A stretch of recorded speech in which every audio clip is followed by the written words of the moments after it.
আসসালামু আলাইকুম প্রিয় শিক্ষার্থীরা। আজকে আমরা পঞ্চম শ্রেণীর প্রাথমিক বিজ্ঞান বইয়ের দ্বিতীয় প্রান্তিক মূল্যায়ন পরীক্ষার সিলেবাস, পরীক্ষার মানবন্টন ও একটি নমুনা প্রশ্ন নিয়ে আলোচনা করব। দ্বিতীয় প্রান্তিক মূল্যায়ন 2026, শ্রেণী পঞ্চম, বিষয় প্রাথমিক বিজ্ঞান, পৃষ্ঠা 48 থেকে 90 পর্যন্ত। তোমাদের দ্বিতীয় সাময়িক পরীক্ষায় বোর্ড বইয়ের 48 থেকে 90 পৃষ্ঠা পর্যন্ত আসবে, অর্থাৎ এখান থেকে তোমাদের প্রশ্ন করা হবে। সময় 2 ঘন্টা 30 মিনিট, পূর্ণমান 70। তোমাদের 2 ঘন্টা 30 মিনিট সময় দেওয়া হবে এবং পূর্ণ 70 মার্কের পরীক্ষা হবে। বাকি 30 মার্কের পরীক্ষা তোমাদের শ্রেণীকক্ষের টেস্ট পরীক্ষার মাধ্যমে নেওয়া হবে। 1 নং, বহু নির্বাচনী প্রশ্ন 10টি। তোমাদের 1 নংয়ে 10টি বহু নির্বাচনী প্রশ্ন থাকবে, এর জন্য তোমরা 10 নাম্বার পাবে। 2 নং, শূন্যস্থান পূরণ 5টি। 2 নংয়ে 5টি শূন্যস্থান পূরণ থাকবে, এর জন্য তোমরা 5 নাম্বার পাবে। 3 নং, শুদ্ধ অশুদ্ধ নির্ণয় 5টি। 3 নংয়ে 5টি শুদ্ধ অশুদ্ধ বাক্য দেওয়া থাকবে, সেই বাক্যগুলোর শুদ্ধ অশুদ্ধ নির্ণয় করতে হবে, এর জন্য তোমরা 5 নাম্বার পাবে। 4 নং, মিলকরণ 5টি। 4 নংয়েও দুই পাশে বাম পাশ ও ডান পাশ দিয়ে কিছু বাক্য দেওয়া থাকবে, সেই বাক্যগুলোর মিল করে লিখতে হবে, এর জন্য তোমরা 5 নাম্বার পাবে। 5 নং, সংক্ষিপ্ত উত্তর প্রশ্ন, সংক্ষিপ্ত প্রশ্ন 60টির মধ্যে 5টি। 5 নংয়ে 60টি সংক্ষিপ্ত প্রশ্ন দেওয়া থাকবে, এর মধ্যে যে কোনো 5টি প্রশ্নের উত্তর তোমাদের দিতে হবে, এর জন্য তোমরা 15 নাম্বার পাবে। একটি প্রশ্নের জন্য তোমরা 3 নাম্বার পাবে। 6 নং, রচনামূলক প্রশ্ন 60টির মধ্যে 5টি। 6 নং তোমাদের কিছু রচনামূলক অর্থাৎ বড় প্রশ্ন থাকবে, 60টি প্রশ্ন দেওয়া থাকবে, যে কোনো 5টি প্রশ্নের উত্তর তোমাদের দিতে হবে, এর জন্য তোমরা 30 নাম্বার পাবে, অর্থাৎ একটি প্রশ্নের জন্য তোমরা 6 নাম্বার করে পাবে। এই হলো তোমাদের নাম্বার বন্টন। তারপর প্রশ্ন কেমন হবে চলো দেখি। দ্বিতীয় প্রান্তিক মূল্যায়ন 2026, শ্রেণী পঞ্চম, বিষয় প্রাথমিক বিজ্ঞান, সময় 2 ঘন্টা 30 মিনিট, পূর্ণমান 70। 1 নং, সঠিক উত্তরটি উত্তরপত্রে লেখো, বহু নির্বাচনী। 1 নংয়ে তোমাদের সঠিক উত্তর দেওয়া থাকবে, এক্ষেত্রে শুধু উত্তরটি তোমরা উত্তরপত্রে লিখবে। যেমন 1, 2015 সালে নেপালে সংঘটিত ভয়াবহ দুর্ঘটনাটি কী ছিল? বন্যা, ঘূর্ণিঝড়, ভূমিকম্প, সুনামি। উত্তর গ, ভূমিকম্প। 2015 সালে নেপালে ভয়াবহ ভূমিকম্প হয়েছিল। 2, বস্তুর গতির পরিবর্তনে কোনটির প্রভাব রয়েছে? আকার, আকৃতি, বল, আয়তন। উত্তর গ, বল। বল প্রয়োগ করে বস্তুর গতি পরিবর্তন করা যায়। পৃথিবীর স্থলভাগের ভূমিরূপকে প্রধানত কয়টি শ্রেণীতে ভাগ করা যায়? 3টি, 5টি, 6টি, 4টি। উত্তর ক, 3টি। পৃথিবীর স্থলভাগের ভূমিরূপকে 3 ভাগে ভাগ করা যায়। বল প্রয়োগের 2টি প্রধান পদ্ধতি কি? ঠেলা ও চাপ, টান ও ধাক্কা, ধাক্কা ও ঘর্ষণ, চাপ ও স্পর্শ।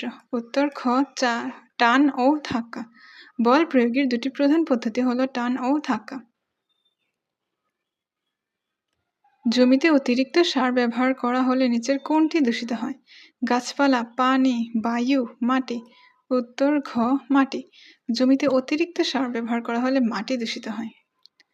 তোমার স্কুল ড্রেসটি বৈদ্যুতিক ইস্ত্রি দিয়ে আয়রন করলে শক্তির কোন ধরনের রূপান্তর ঘটবে? বৈদ্যুতিক শক্তি থেকে তাপ শক্তি,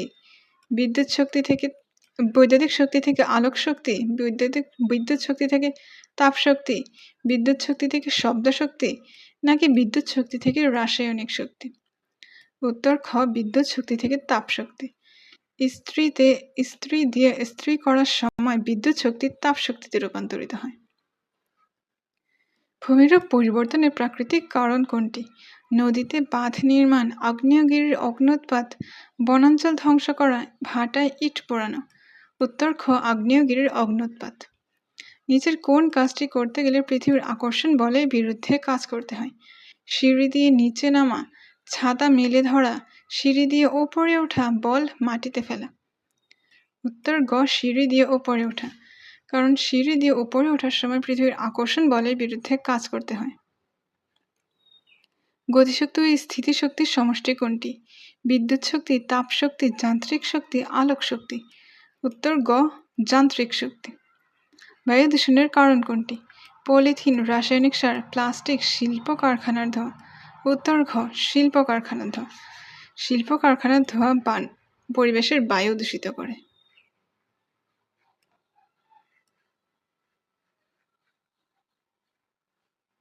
এ হলো তোমাদের 1 নং।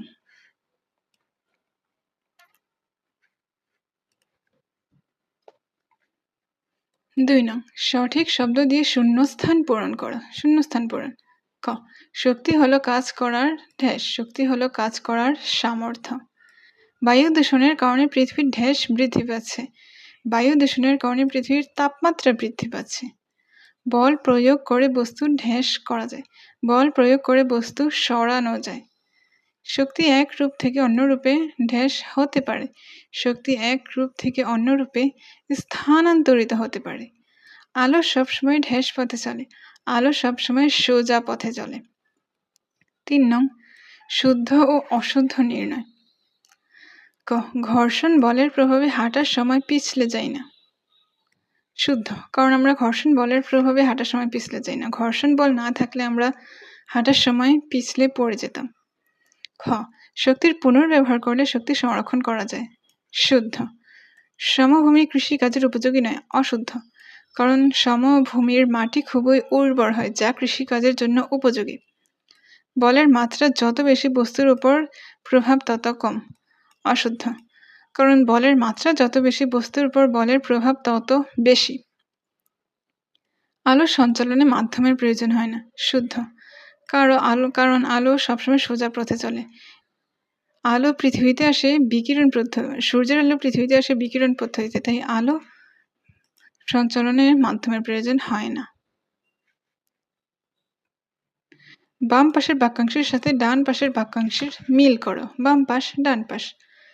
কোনো বস্তুর পৃষ্ঠ মসৃণ হলে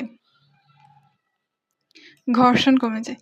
কোনো বস্তুর পৃষ্ঠ মসৃণ হলে তার ঘর্ষণ কমে যায়। শিল্প কারখানার তরল বর্জ্য পানি দূষণ করে। সূর্য থেকে আলো পৃথিবীতে আসে বিকিরণ পদ্ধতিতে। ব্যাটারির রাসায়নিক শক্তি বিদ্যুৎ শক্তিতে রূপান্তরিত হয়। ভূমিকম্পের ফলে নদীর গতিপথ পরিবর্তিত হয়।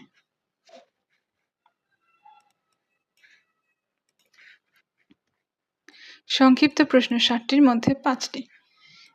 60টি এমন সংক্ষিপ্ত প্রশ্ন দেওয়া থাকবে, যে 5টি প্রশ্ন তোমরা পারবে সেগুলোর উত্তর দিবে। যেমন ক, মহাকর্ষ বল কাকে বলে? হেলানো সমতল কি? ভূমিরূপ পরিবর্তনের মানবসৃষ্ট দুটো কারণ লেখো। পানি দূষণের কারণে কিভাবে মানুষ ও অন্যান্য জীবের ক্ষতি হয়?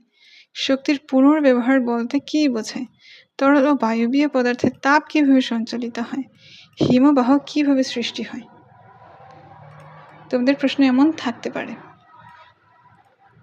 তারপর 6 নং, বর্ণমূলক প্রশ্ন 60টির মধ্যে 5টি। ক, সরল যন্ত্র কি? দৈনন্দিন জীবনে ব্যবহার করি এমন 4টি সরল যন্ত্রের নাম এবং তাদের কাজ লেখো। খ, পরিবেশ কিভাবে দূষিত হচ্ছে? তুমি কিভাবে পরিবেশ সংরক্ষণ করবে? গ, সূর্য শক্তির প্রধান উৎস কথাটি ব্যাখ্যা করো। ভূমি সংরক্ষণ কাকে বলে? ভূমি পরিবেশ সংরক্ষণ। ভূমি ও পরিবেশ সংরক্ষণ গুরুত্বপূর্ণ কেন? পানি দূষণ কিভাবে রোধ করা যায় তা লিখো। তাপ সঞ্চালন পদ্ধতি কি? কঠিন পদার্থে কিভাবে তাপ সঞ্চালিত হয়? উদাহরণ সহ লিখো। মসৃণ ও অমসৃণ পৃষ্ঠে বল গড়িয়ে দেওয়ার ফলে বলটি ভিন্ন ভিন্ন দূরত্ব অতিক্রম করে, এর কারণ ব্যাখ্যা করো। এমন থাকবে তোমাদের সম্পূর্ণ বা পূর্ণাঙ্গ প্রশ্ন। আরেকটা কথা আমি বলে রাখি, তোমরা অনেকেই মনে করো এটি তোমাদের প্রশ্ন। এটি তোমাদের প্রশ্ন নয়, এটি একটি নমুনা প্রশ্ন, যে তোমাদের পরীক্ষা কেমন হবে, প্রশ্ন কিভাবে থাকবে তার একটি উদাহরণ।